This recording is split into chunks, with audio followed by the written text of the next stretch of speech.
Good evening and thank you for watching Goodwin Live, the Instagram storyline where we do interview boxers and people from the boxing world. And just to start off by saying that this is going to be the last one that we do for a bit of time. We did this during the lockdown phase where people were able to watch, but obviously my life has got a lot busier now and I'm sure yours has too. So the bottom line is going forward, this will be the last one, but we do have a bumper edition. Today we have 6 guests. Normally it's only 4, but there's 6 guests today, and I will run through them backwards. 7:50, we're going to be joined by former Southern Area Cruiserweight champion Daniel Mendes, who's going to tell us about how he got the title, how he lost it, and what's going to come back. And at 7:40, we're going to be joined by Ossie Jervier. Hopefully he'll be able to connect this time. Ossie is a man that was at title contention as a cruiserweight and has more recently earned his money on the road. 7:30, we're joined by Shocki Khan, one of Aylesbury's budding professionals. Aylesbury's a flourishing boxing town and Shocki's undefeated. We're going to speak to him.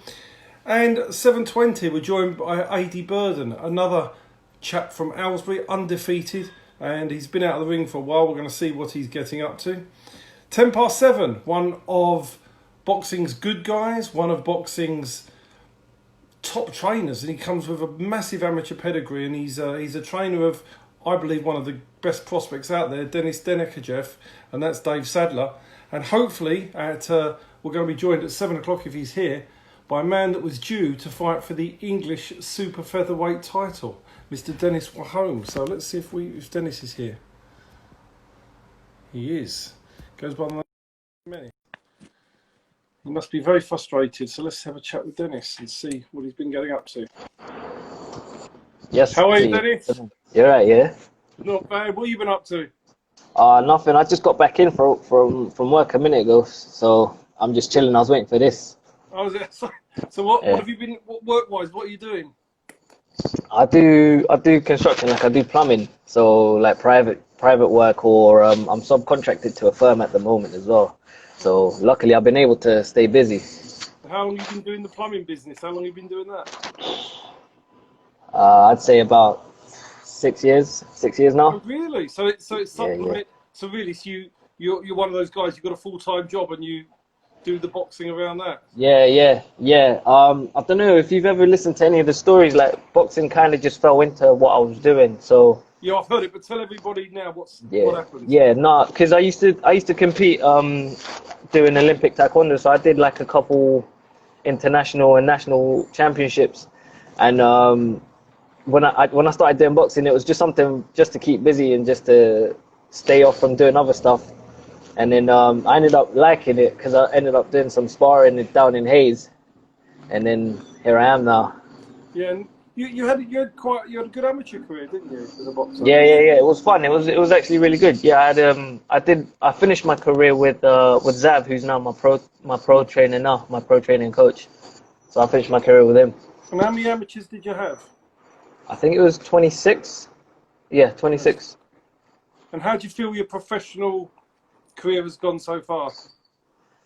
To be honest, it's gone well because I believe when I signed, I spoke with you, and you did tell me somewhere along the line before we finished the 3 years, I'll be fighting for a championship, and so here I am as well. Yeah. So I think it's going really well, yeah. Yes, hopefully we can get that fight rescheduled as soon as anything, as soon as it's allowed. So. Do you know what's going on? Do you know if it's going to even be this year? Well, it depends on what happens. To be honest, it's totally dependent on the vaccine. If Oxford get a vaccine out and people can get vaccinated, there's a chance. Yeah. There's a chance of it being this year, but more likely next year. But we're totally under control of what. We're totally at the beck and call of. We're totally at the beck and call of what goes on with the virus and the vaccines. Because without a vaccine, it's going to be difficult to get back.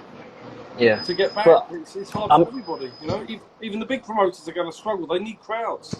Yeah, I'm hearing there's supposed to be a second wave as well. That's possible. If that happens, then it's going to be long drawn out before. I mean, I spoke to somebody at the board the other day, and his prediction was September next year. And even I thought I was pessimistic, but he doesn't see it coming back till September next year. I'd always predicted from the start that it would be March next year. Yeah. That's still relative. I think that's still realistic. But Yeah. if something happens beforehand, it is. But you see, at the moment, you've got the big promoters are putting on boxing behind closed doors. They're losing money out of doing it. Exactly. How long are they going to sustain it? I don't know. It's very, very difficult. Very difficult. Yeah, because you get people asking like, "Oh, do you have a date yet?" And then you're just like, not really, because everything's sort of like in the air right now. You don't really know what's what, and nothing's really certain. So I It's feel like, same for everybody in boxing. Trainer, boxers, promoters. A very few are getting the opportunity on the big shows. I mean, one of your former stablemates, Jerome Campbell's fighting in a couple of weeks' time. But if you take fights there, you're generally going into deep waters in those sort of fights. But I mean, when you're, for example, about to fight for an English title, which is a breakthrough fight, that you don't really want to be doing something to jeopardise that. yeah, It's very difficult. No, so I just don't think we know. I mean, we've got half a proposal to do a show in November, December, which if we can, then your fight's going to be on it. That's going to be the plan.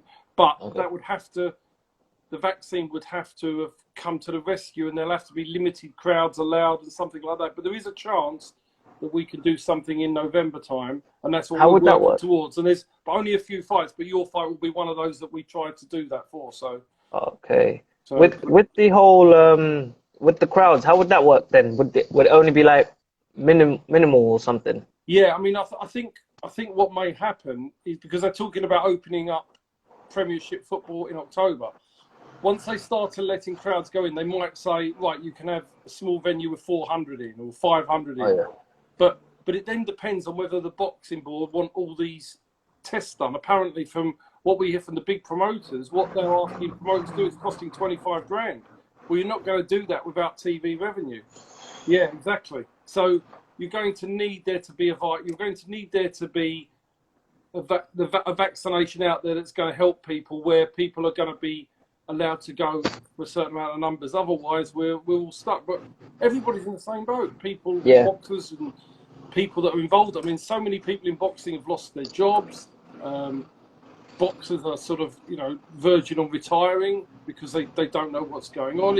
It's really difficult for everybody. And other fighters are taking fights that they probably shouldn't take in normal circumstances. So it's very, very difficult. Very difficult. I mean, you're in a fortunate position that your next fight is for a title shot. That's what I was thinking the other day. I was like, I mean, for me, I'm lucky because we know that's what it is. But I was thinking, like, for someone who's not really certain on when it's going to come back, or how long they're out for, it's kind of like they don't know what they're going to do, especially if they're not working as well. That's like difficult. If they ain't got nothing outside, Well, they've got to get a job. In Brad Pauls, who's a good friend of mine who I'd manage, he was a full-time boxer funded by sponsors. Every single sponsor pulled the plug. Yeah.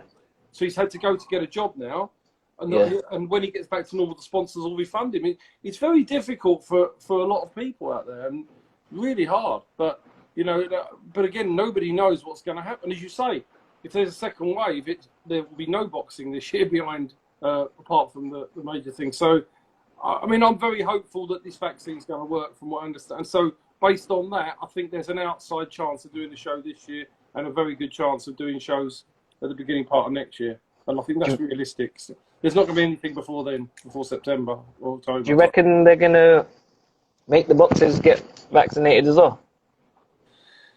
Potentially, it depends on whether the things boxers won't get vaccinated. Because the government have announced with this vaccine that the first people to get vaccinated will be the frontline workers, the NHS, and everything like that. Then it's going to be people over 50. Then it's going to be people with diabetes, and then it's going to be the BAME community. So they're doing it in a list of order who they think is the most vulnerable. So that's what we're working towards. So it's going to be very difficult, but you just got to sit there and see. We just don't know, do we? I don't know whether we're going to promote the show November this year or November next year. Nobody knows. That's crazy, That's like a whole year of inactivity, like against your will. Do you know what I mean? It's like nobody really saw it coming. No. And I think I said from day one when it stopped. I mean, I said that I thought it would be 12. I thought it'd be March next year, and I said it in interviews in all the papers, and people thought I was mental. And then a lot of the people that read it rang me up and said, "I thought you were absolutely doolally. Now I realise what you were saying was realistic." But obviously, listen, we can all live in hope and hope that it happens, because from your point of view, you want to have you're 30 years of age, aren't you? So you want to crack on and have that. Yeah, Have that big fight. I really thought like by now we'd be getting into the swing of things, and then things would be moving forward. But this just kind of came and stopped everything. Yeah. Even with work, for a while we weren't really able to do anything, like no traveling and stuff like that. So it did kind of pause everything else outside as well. What are you doing now? Because obviously Zad's in Portugal. So are you training, or are you just keeping yourself generally fit, or what are you doing? Every now and then, I guess I've got to do something, but more concentrating on just trying to get work done, because where we were boxing before, not too much I wasn't able to work as much. So now, right now, I'm just working. Yeah, to get as much money. Well, it makes sense. Get as much money as you can and get ready. So, Dennis, we will keep in contact. As soon as I've got any news, I'll be on the phone to you and let you know. But I really appreciate that, Steve. Thank you, man.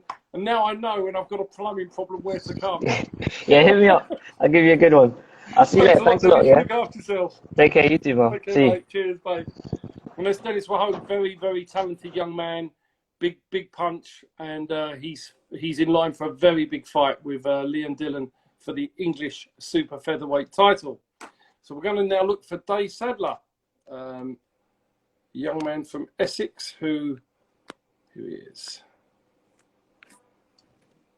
I'm going to speak to Dave about what he's up to and about his protege, Dennis Denekjev. Yeah. Okay. Dave, how are you? Yeah, I'm fine. You? Not too bad. Not too bad. What have you been getting up to in lockdown? Well, I had 10 weeks off work. I'm back at work now. So, so things are gradually getting back to normal. We're back in the gym next Sunday on the 26th. Dennis has been training all the way through, but he's been training in the park on his own. I've done nothing. Yeah. No point in putting pressure on him. No, that makes sense. And when nothing's coming up, is there? But we're going in next Sunday and take it from there. Maybe a couple of sessions a week, just to. Yeah, because we don't know when. Nobody knows for sure. It's like saying nobody can predict. Even the government don't know what's going on. The scientists don't know what's going on. How the hell are we going to know? It's difficult. Hopefully, tonight's Evening Standard said they're hopeful of getting a vaccine in the autumn. Well, that's always been the case. It's been. So that's a step in the right direction. Yeah, I mean that's always been. I followed this in great detail because part of my job was doing the financial world, and this Oxford vaccine, in my opinion, I've been saying it since I think April, is going to work. It's just how much it works, but I'm hopeful, really hopeful, that this is going to be, it may not be a cure, but it might be something that we can have and it won't kill it. It'll stop us, people from dying or that sort of thing. And it might be a halfway house, which enables us to get back to some normality. But they've got all the vaccines prepared. I mean, AstraZeneca are going to have 30 million doses ready for September, October. So if it gets the go ahead, which we're hoping within the next 6 weeks, then people start getting vaccinated, then you can work towards an opening date for boxing then. Well, I mean, we're all disappointed there's no boxing, but it's been a lot worse for other people. So. Exactly. That's the thing. It's all about, hopefully, people, some of the people lost. I mean, I know people that have lost loved ones from it, and it's devastating, isn't it? And boxing, if you take someone like Dennis, whilst I'm sure he's frustrated, the fact that he has maybe a year out, even if it's a year out, and it's not the end of the world. He's still going to. Dennis is only 24, so yeah, exactly. He can come again from it. Some of the older boxers, like the lad you just spoke to at 30, for him to lose a year is obviously. Yeah, and I'm speaking to Daniel Mendes. Like he's 35. Now that's boxing career. It's totally different for Daniel than it is for. That's right. Although he's quite fresh, when he's. Yeah. So tell us more about how you come to train Dennis, about Dennis as an amateur, and I know you was with him as an amateur, and about what he's done so far. Dennis came over from Lithuania. I still train another amateur from Lithuania, Mendes, and Dennis come over, and Mendes brought him to the gym. He couldn't speak a word of English at the time. He's learnt it very well, and he learnt it quickly. And I started working with him from there as an amateur. I think he had about 5 or 6 contests in this country as an amateur, and then he said he was interested in going professional, and asked me if I'd go with him. And yeah, he's a great lad to have around the gym. You know, so I didn't want to lose him to anyone else. No, very talented, and you're a good judge. I mean, how far? What's his potential? How far do you think Dennis can go? Well, he's only 24. He's always training. Even during the lockdown, he's been running in the park, shadowboxing, and he sends me recordings of what he's been doing. With that work ethic, there's no reason why he can't go all the way. I mean, that's obviously the target for every boxer that turns professional, but I think it's realistic for Dennis. No, I don't disagree. I think he's one of the brightest talents that I manage. I've said that to you before, haven't I? Yeah. And I think he can go the whole hog. I think there's no stopping him. I think he's got everything. He's got everything. Oh, yeah, well, you've said that to me before, so yeah, I know you like the lad. Yeah, and he's a nice kid as well, isn't he, Dave? He's a lovely kid. He's really a nice lad to work with. Whatever you give him to do, he gets on with. I mean, he'll have a discussion with you on, on things he might think might work a little bit better. So we discuss that. And but yeah, it's really a great lad to have in the gym. Yeah, and that rubs off on other people in the gym, and they'll. So do you still train the amateurs as well, Dave? Yeah, I've still got some amateurs in the gym who they're kind of 4 or 5 we're bringing in on next Sunday because of the social distancing. I can't have too many in. But there's a few of them. There's a couple of them I'm hopeful will go well as pros in the future. So what do you actually prefer, Dave? Do you prefer the amateurs or the professionals? Now I think I prefer the professionals. For years, I was on GB. Yeah, I know. I mean, I worked with Tyson Fury and George Groves, Khalid Yafai and Gamal Yafai, lots of them, and James DeGale. And so what was your best experience in the amateur? I mean, we know you've worked with all these people. What was the best experience that you had in the amateur world? We went to a tournament in Morocco. It was the World Juniors. Tyson Fury and a light heavyweight, Obed Makongo, who never turned professional, both won silvers. But the tournament was great, and Vasyl Lomachenko won gold there at that tournament. Well, so I see him when he was 16. And was Tyson Fury out that tournament? And was Tyson Fury a little quieter in those days, or was he still the same as he is now? I always liked Tyson. He was a bit quieter, but I've always liked it. Another one who had it surprises people, great work ethic. You know, again, if you give him something to do in the gym, and he was into it straight away. He's a great character and good for British boxing. Oh yeah. I would say I've always had a soft spot. I've always liked him, and he's he again never give us any trouble at all. So who wins, Tyson Fury or Anthony Joshua then, Dave? I've got to go for Tyson, haven't I? Although I have been saying that for quite a while. I don't think Tyson got the credit he was due for the way he beat Klitschko. No, I agree. He beat Klitschko comfortable, and then a year later, Anthony Joshua had a tremendous contest with him. But Tyson certainly found him easier. And then to go to America and beat Deontay Wilder as well. I mean, that was a great performance. I mean, to me, I personally don't even think that fight's competitive. I think Tyson Fury wins that hands down, that fight. But hopefully it's a fight we see though. Well, I hope he don't go to Saudi Arabia as well. I mean, it looks like they're the only ones who can afford it. But it'd be nice to have it in this country. Yeah, I mean, I suppose those boxers want as much money as they can get, and that's where the money is, isn't it? Yeah, you can't blame them for that, can you? No, you can't blame them. So, Dave, really good speaking with you today, and you're a man that I think you're going to be winning many pro titles as well as your amateur days. So, I think we've got a lot to look forward to. Yeah, let's hope so. Okay, thanks, Dave. You take care, Dave. See you soon, mate. Speak to you soon. Bye then. Bye. That's Dave Sadler. a man that's got a very, very promising young boxer in Dennis Wahome. And if you haven't seen Dennis fight, go and have a look on our on the Goodwin Boxing YouTube channel, because you will be able to see some of Dennis's previous fights, and you will be witnessing a really top boxer.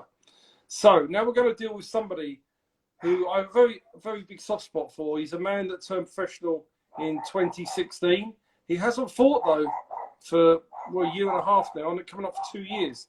His name's Adi Burden, and we're going to see what Adi is up to at the moment. So if you hear the dogs barking, I've got 4 dogs here, so we run a bit. Yeah, we rescue lots of dogs, so they're all outside barking. See if we can get Adi Burden on board. Adi, how are you? You alright?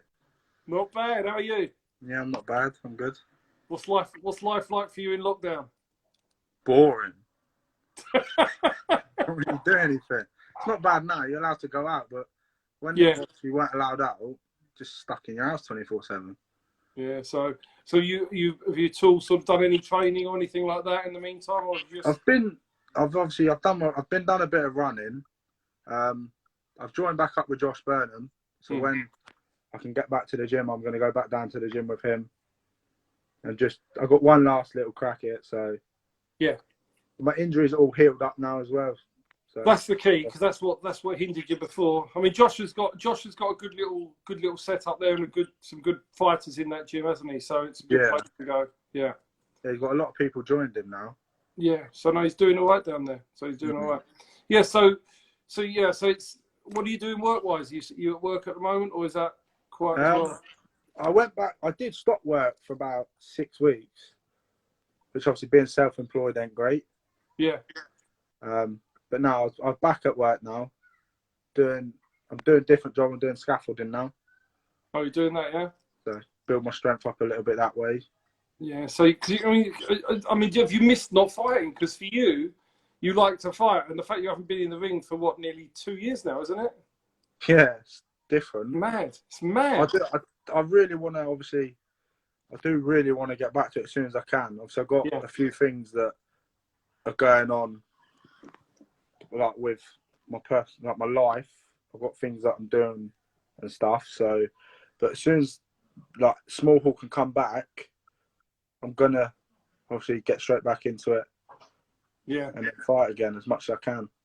Yeah, no, I mean, because you always wanted to box all the time. See, it's really weird because you're always on my case. I want to fight. I want to step up. I want to step up. I want to fight somebody harder. I want to do this, and then And then obviously you got the injury kept reoccurring. It wasn't because you didn't want to fight. It was because you just kept getting a flare up, didn't you? Yeah, the lightest little thing, and it would come back.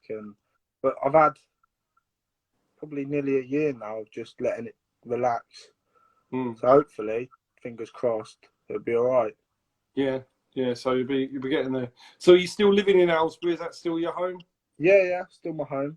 Yeah. Still living with my mum and dad. Hopefully moving out soon. Was your dad fed up with you? Yeah, he's fed up, I think. So talking, I mean, obviously you've had, I mean, your pro career, apart from the fact of you in activity, had gone very well up to then, hadn't it? I mean, you've had 8 fights, 2 stoppage wins. You fought at the Indigo at the O2 with a very impressive stoppage win, didn't you? So yes. you had a good start to your career, didn't you? Yeah, just when I get back into it, just pick up where I left off, to be honest. I mean, I'm going to have to come back and have a few 4-rounders, but as soon as I can step up, then that's what I want to do. Yeah, I mean, well, you're only, what, 24, 25 now? 25 now.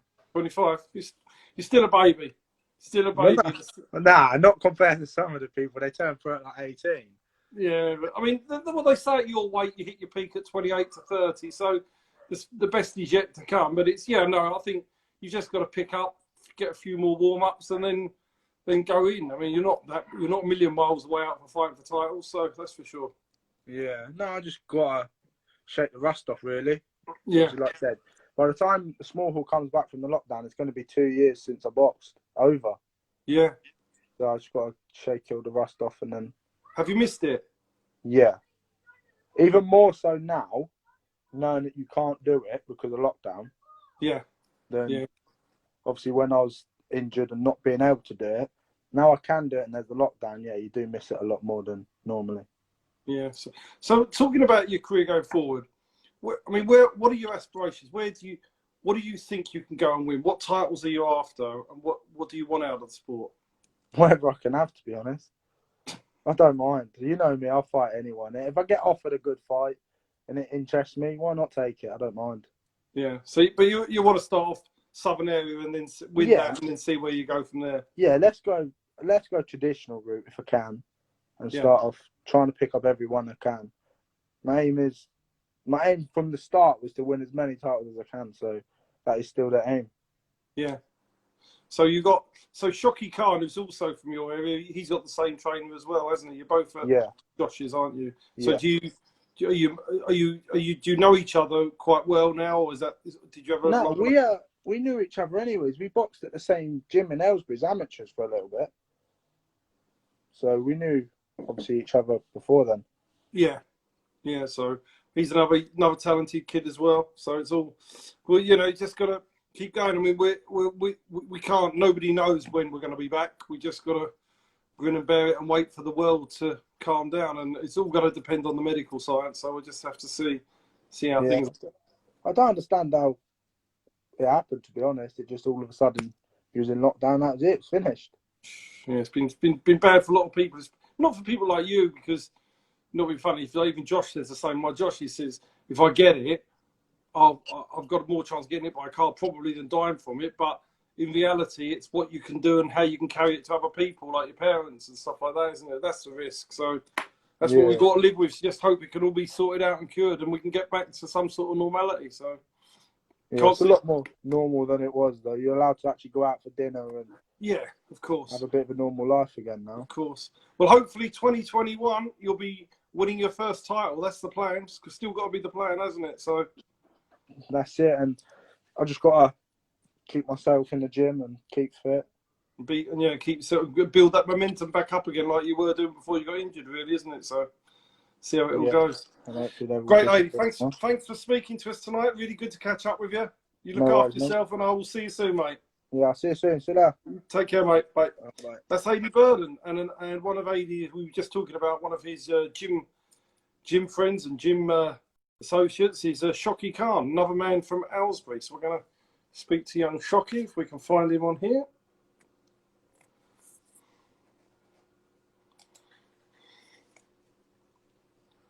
Shocki. Hello, my man. How you doing? I'm not bad. Part of the Aylesbury Mafia. I know, right? You're getting all of them in a line, ain't you? So what you been up to, mate? If I'm honest with you, I was on furlough for about 3 months, and I've been training and stuff like that. I've been getting my working with my uncle. I've only just started going back to Josh's in Watford, but I've been enjoying myself, if I'm honest. It's been a nice time with the family and everything, and it's just been a very good time, and I'm enjoying the time off. I'm back to work now, and I'm just looking to get back in there, Steve, man. It's hard. What do you do work-wise? I'm working for Travelodge at the moment.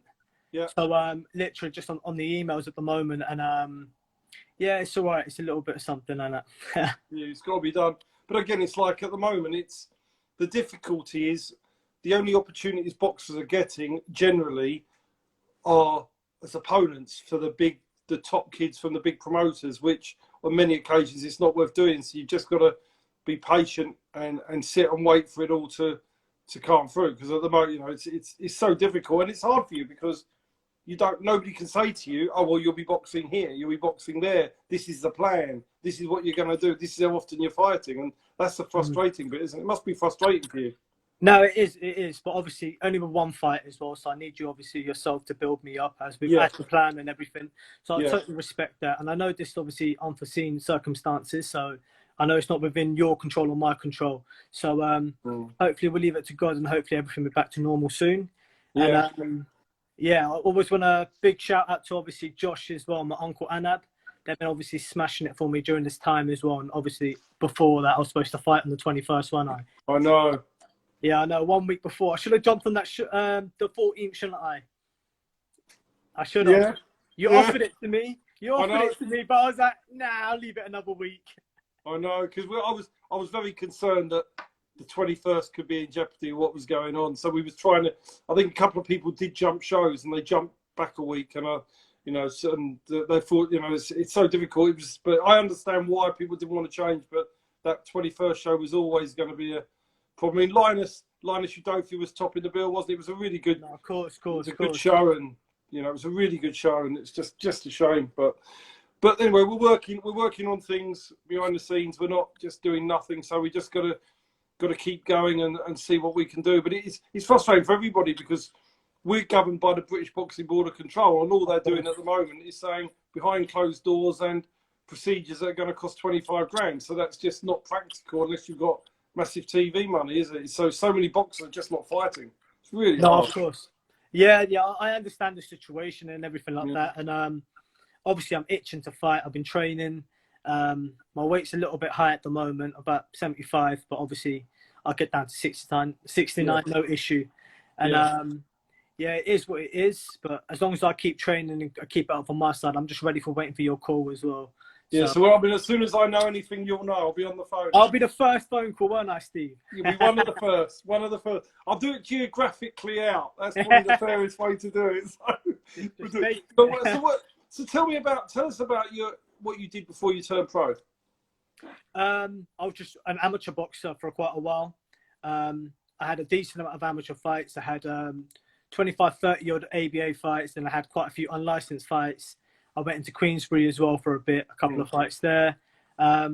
Steve, I just like to fight, man. So I was going anywhere to pick up fights. If I can get fighting amateurs, I'd try going unlicensed. But I got a warning from the ABA for having unlicensed fights, and they were going to take my license away. You bad boy. Bad boy. I know. I just like to fight. They can't get me fights, and I got to fight my fights, and I got to keep it legal, Steve.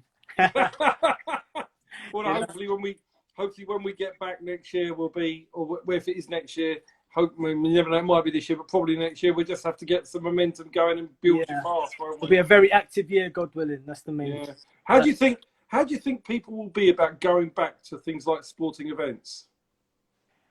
I think people have kind of given up on it, like even now, not even sporting events. I just think the whole procedure, if I'm totally honest with you.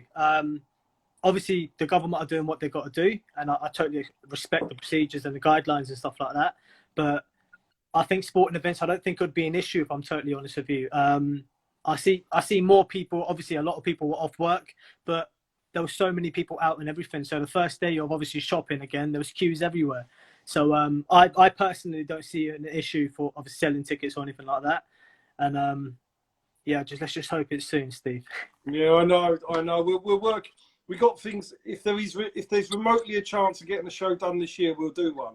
But no, of course. We are going to aim to get. We will do something. So you got something for? Is it the end of October? I was watching an Instagram live. Was that? What it is? We're working on a new project, and but because the problem you've got is unless you can have big audiences, it's really hard to financially promote. But we're working on a couple of projects with something which we're working on that may mean we're able to do other shows, even if it's much smaller audiences, because there's an option. It's just something we're working on. I can't say what it is yet, but if it comes off, then we will be able to do shows without having to have massive audiences, which will be great for the boxers, which will mean that we'll be able to get people going again. Yeah, so, no, of course. So, but we're not just sitting here doing nothing. We're of course, all the different things, but have to. Of course. No, I totally respect it. Like I said, you've got to do your side, and I'll obviously do my side. I know you're not just sitting there or anything. But yeah, you know, when you give me that call, my boys will come back me up. They'll come watch me wherever. They won't mind. Now, as soon as we get some sort of news or something that's positive, as soon as we can give you something sort of concrete, we'll be on the phone and ringing you that day. I mean, we'll literally just ring everybody and we'll just get it all so we can get some plans in place. So I know how important it is. So as soon as we've got news, we'll speak to you. Great to speak to you again, my friend. Thank you very much for your time, Steve. You take care, Shocki. Thank you for your time, mate. And take care, my man. You take care, and I'll see you soon. See you later. Take care. Bye, mate. That's Shocki Khan, a man that's will fight anybody, anytime, any place. And there's no doubt that young Shocki will be fighting for titles probably in the next 2 to 3 years, I'd imagine. I'll hope he'll be fighting for titles by then. Now, a man that's been all over the place in boxing. He's fought abroad. He's fought for titles. He's fought in eliminators. And now he basically fights for money. So we're going to talk about the transition of Ossie Jervier's career. Nice man. Let's see if Ossie is here, and then we can touch base with him. Got him today. Brilliant. Wait for Ossie to join us. Ossie! Hey, how you doing, Steve? What, are you running in the park? Nah, I'm always at the park now because I'm doing the training now, innit? So I'm training people in the park. And okay. yeah, in the morning, so I come out and I train myself in the morning first. Oh, okay. So I get here, me and my friends will get here probably about 9:30. We start training. And after I finish that, then people will come down, do pads with me or actual do training like I use TRXs and all that stuff, resistance band and everything. And we have weights out here as well. Oh, okay. So yeah, I just put it in a trolley bag and just drag it down to the park. And how's the family? They all good? Yeah, family's good. Can't complain, man. I don't complain. I just get on with things. I've got to say, I've looked after you for 5 years now, and It's been that long, yeah?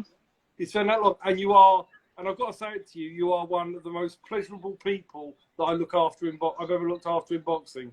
So well, you've got to be in it because I can't be angry and all these other things because then it brings my immune system down. It affects my liver and all that stuff. The only People gotta know what things they do. The only time I've seen you really angry, Ossie, is when a referee gives a decision and you don't like it. Well, no, it was Carl Wheeler, that decision. Yeah, Yes. I flipped out in it. God, The old Ossie came out that no one hasn't. God, That you were people, like a loony that night. that people in the boxing industry haven't seen that Ossie before, but there are people out there that have seen that one. But I mean, you've had a very, very, very eventful career, haven't you? I mean, you had the fight. You had the fight with Carl Wheeler, which you lost. Then you came out, and then you fought Jose Lopez, and then in the Fight Club, didn't you? And you stopped Jose in the 9th round. You then fought Danny Cousins. Then you fought Wally Camacho for the Southern Area title. And I thought I won that as well, but at the end of the day, I was just like, you know what? Doesn't matter what I say, no matter what I do, the decision's been given, and he's gonna get it. I mean, that was you put up that was probably, I would say, I think it's probably your best performance. I think of your career. I thought the fight with Wally Camacho was the best I've ever seen you. Well, John Tiftik is a good coach. Irrelevant to the decision. Yeah. I thought you boxed brilliantly that night. I thought you boxed really well. Well, you got to give that up to John Tiftik. He got me in good shape, and he did everything right for me. He's one of the best coaches out there. I'll give it to him. Yeah. Yeah, so because he explains things right. He explains things right and everything, and he'll keep going over and over and over things to make sure that it's in your muscle memory. No, he's a good coach, and I'm just looking for you, Chris. After you fought Wally Camacho and you fought Lopez, Wheeler, Danny Cousins, you then go and fight Isaac Chamberlain on a matchroom bill, didn't you? Yeah, Isaac Chamberlain. So tell us about that fight. That fight, it was only that body shot, but anybody could get hit with a body shot. He winded me, and then that took it down. But even when he tried to throw a punch, it's like he never even connected, and they just stopped the fight. But I wasn't pissed. I was just like, you know what, just give me my money, let me go home. And I watched the rest of the show at home. I watched the rest of the show at home. Yeah, I know, I remember that.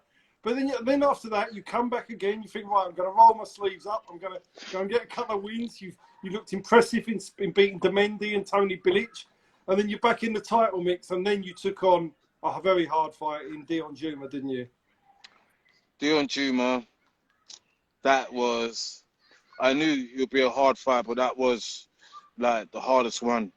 Yeah. Out of all of them, and I could understand why people making up excuses, but are really running from him. Yeah, no, I agree. It's excuses, but I just see it as they're running from him, because when I saw, he's going to fight this one, I was just like, yeah, I was all excited. And the next minute, that fight didn't happen. I was just like, how did he get out of that? I ain't gonna say no names, but I'll just be like, how did he get out of that? Like, do you know what I mean? They just kept withdrawing. Every time he got a purse bid fight, they'd pull out. I'll give them. Yeah. Billum Smith did it. They ran away from the fight with Dion, and then they try and make out they wanted to fight him, and they try and think time forgets what you did, that you ran away from Dion Juma. They all run from Dion. They all run from him. And since your fight, but he's now mandatory for Riakporhe, so Riakporhe has to fight him or vacate. There's no running. I don't think Riakporhe will run from Dion. Neither do I. I think Riakporhe's a fighting man. I think it'll be a cracking fight, and I do not see Richard Riakporhe doing that. I think Richard is a proper fighting man. I don't think he's going to run. Yeah, so he will fight Dion. Trust me. Yeah, good. Who wins? Who wins? Well, it depends. Because you're looking at the two fighters individually. Dion is really skillful, but Riakporhe is really powerful. I box him in the amateurs, and he can hit. Yeah. Do you know what I'm saying? And I see it as, I don't think Dion will wake up if he gets connected real nicely. And Riakporhe's got them long arms as well, so he can use that as well. And if he uses it to the best of his ability, and he'll have to use his feet as well, so he couldn't be flat-footed against someone like Dion. He would have to step back, step in and step out, use his lateral movement and move side to side and head movement, the whole lot. There will be a lot that Riakporhe would have to do to win. But then when you look at Dion Juma, he's got skillful. He moves different directions. He could be in front of you. The next minute he's on the side of you, putting a body shot on you. And if someone's on the side of you, you're not going to be able to hit them. So what are you going to do? Prediction, Ossie? It's a hard one.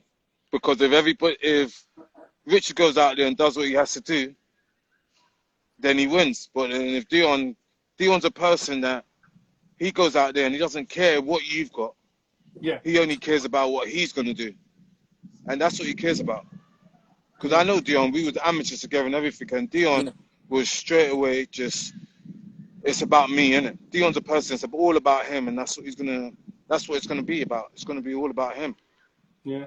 So after the Dion Juma fight, you decided then, okay, I've had my 2 cracks at titles. I fought on Sky Sports. Now I'm going to go and earn some money. And that was that's what the next part of your career was, wasn't it? Because you thought the best way now is to try and give some extra money for my family and my children. And you went on the road, and you've had a few fights on the road, haven't you? And you've only been stopped, and you've only actually been stopped once, haven't you? That was the biggest robbery of all. But in the end of the day, it's happened. Yeah, that guy, Cooper. I don't care if he's watching it. Yeah, him, you can see his jab coming all day and everything. And then he just tried jumping me, and the referee just got in the way.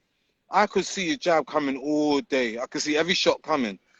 He was basically, apart from the journeyman, out of all the people that are supposed to have names, he comes at the bottom of the list. Oh, really? Yeah, he comes at the bottom of the list. So the other thing you did also, you took a trip over to Oslo, didn't you? Yeah. How was that?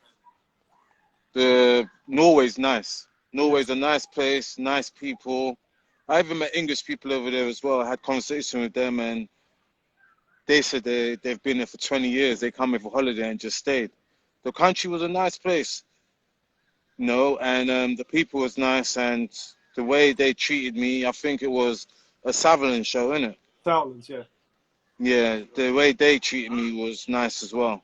I went out there, and yeah, it was good. The food was nice as well, and the opponent, he was a good opponent as well. Yeah, Kevin Melrose. Yeah. He's highly regarded, but you took him the distance, just the same as you had done Luke Watkins before, and you put up. That was a close fight against Luke Watkins, wasn't it? I saw clips of that, and that did look like a hometown ref there. That's for sure. Of course, it was a hometown ref. You saw my reaction after. I was just like, that was too far apart. If he wins it by a point or two, I would have been okay. But then it was just like, he won it all the way. They gave him every round. Yeah, he never won. One of them was a draw. One of them was a draw, and everything was, he won it. Yeah, well, that was nonsense. That was nonsense. That doesn't do boxing any good. But sometimes refs are swayed by the home, the home crowd. But so we now just waiting, aren't we, Ossie, to get back in the ring again? That's the problem now. Yeah, just wait. Look, if you could get me on any of those shows, like the Sutherland shows, Yeah. Eddie Hearn, Frank Warren, yeah, just get me on them Yeah, because I'm just itching. They haven't put any cruiserweights on, though, have they? That's the problem. There's been no cruiserweight fights. None. Not one. I've been itching and doing pads with people and explaining why you do this and do that and the movements and everything. And then I sparred last month for the first time this year, twice. And it's just like, it just brought back memories. I just got the itch. I just want to get back in there. Yeah, I've got that itch. I just want to get back in there and fight. Yeah, no, that's good. Well, we'll keep out. We'll just hope this virus goes away and they get some medicines and stuff, and then we'll be going. But as I say, if anything crops up, I will be on the phone to you, Ossie, without a doubt. So yeah, if you put me on speed dial. Yeah, exactly. Yeah, number one. So all you got to do is push one, and it goes do, and just rings me straight away. Just let me know. If I ring you, I bet that phone's picked up in about a millisecond of rings. I know you're gonna ring. I got the eye. Do you know what I mean? She's gonna ring. Listen, my friend. All the best to your family. Really good speaking with you again, my friend. No problem. Take care. You too. Cheers, Ossie. Thanks. Bye. Mate. One of the nice guys to another nice guy, Ossie Jervier, who's fought for a couple of Southern area titles. You ain't cut me off yet, though. I saw you carry on. It's fine. No, you've got to cut yourself off. I can't cut you off. Oh, see, so I can stay. You keep talking. Oh, I can stay because everybody knows me, so I don't even have to explain myself. I don't even have to introduce myself. You know what I'm saying? So at the end of the day, yeah, everybody knows me. So yeah, it was fine. Anybody want to say anything to me? Huh? No problem, Steve. You too. Thanks. Take care, Bye. And that's Ossie, who's a cruiserweight Southern area contender, fought the best cruiserweights out there, to a man who won the Southern area and then subsequently lost it. So we're going to talk about those situations, what's happening in his career. We have tried having him on here once before, but it didn't connect. But hopefully today, Mr. Mendes has got it all sorted, and it looks like he has. So waiting for Daniel to connect. We're getting there. We're in business. What's happening, Steve? You all right? We're talking today. It's all good. Yeah, I'm using my phone today, not the tablet. So I think that was the difference. So, what's life been for you? I've been all right, I've had a lot more time. So I've been training, family. I've been working on a poetry book as well, actually. So I've been some of that. You're good. You're good with the pen, aren't you? You're very good with it. Very good. Is that something you want to actually make a profession out of, or is it just a hobby? I started writing before I started competing. So I can't box forever, So writing, hopefully, that's something I can do forever. So ideally, yeah. No, talented man. So no, I've seen it, and it's very, very good stuff. And for those people that haven't seen it, go and have a look, because it's really, really good stuff. So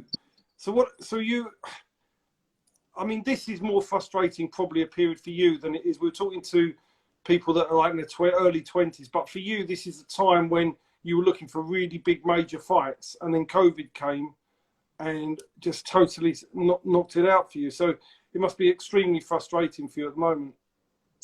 Yeah, but I mean, at the same time, I was only meant to be fighting in July, right? After March. So at the moment, I've only missed one fight. So it's not the end of the world. I'm ticking over. I'm still pretty fit. So whenever the time's right, I'm ready. So, I mean, talking about your career, I mean, you originally, just so people don't know, you fought under Bieber at first. And you came across and you just rocketed through the rankings. And then beat Danny Cousins, didn't you, for the Southern area title in what everybody said was a very, very impressive performance. And it was very good. And you went into the fight, the defence of your title with Nick Parker, probably as a fairly warm favourite, I think that would probably be fair to say. What went wrong? A couple of things. I mean, I don't want to make excuses. I think, you know, Papa fought well. He pressured me throughout, so fair play to him. But there were a couple of things that I think affected my game.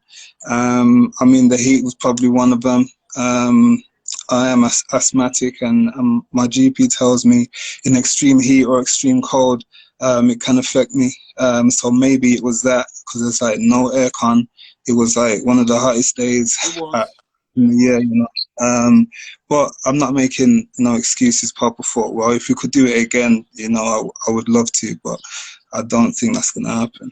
No, I mean, I think I don't know what he's up to, but obviously he's got his own plans now. So from you personally, what do you want out of boxing now? I mean, when I first turned pro, my intention was just to win as many fights as I could and see what doors open, and that's always been the case. You know, the Southern area came, and that was just like a bonus. It's not something I never expected to win a title, if I'm honest with you. Seriously? Are you serious? Yeah, I just thought, let me just win and see what happens, you know, and then that happened, and I'm not complaining. So if I continue to win, hopefully another door will open. So what is your when boxing finishes, apart from poetry, is there anything else that in your life apart from boxing that you either do or want to do? I mean, I work full time at a school. I'm working with kids who have been like kicked out of school and stuff like that. So I mean, that my heart is in that job. You know, I was kicked out of school and all that myself. So to be in that environment, it's like kind of like being home in a way. So I would definitely want to continue with the day job once I pack this in. Yeah. And so obviously after the Nick Parker fight, you changed training camps and you went to Brian G at State of Mind Fitness. And how big an influence has Brian been since you joined him? Brian's been a huge influence, man. I feel like one of his kids sometimes, but he's a completely different energy to my old coach. You know, all respect to Hans as well, but yeah, Brian is completely different energy, different approach to training. Same in the corner as well. Everything is pretty different. But I'm not complaining. It's good. I think it's an improvement, definitely. Yeah, I mean, I've seen a big improvement. I mean, I thought the Danny Cousins performance was good, but I've seen more movement in the last couple of fights, and I think you're able to compete at a very high level. So hopefully we can get it all back. I mean, I know that Dion's waiting to fight Reactport, which frees up, which could free up an opportunity there. So hopefully we'll be able to take advantage of it and grab it, but. We just have to see how things go. Daniel, it's been a real pleasure talking to you, my friend. You look after yourself, and we'll be in contact as the opportunities arise. Yes, hopefully. All right, take care, Daniels, and I'll speak to you soon. Take care. Take care, mate. Bye-bye.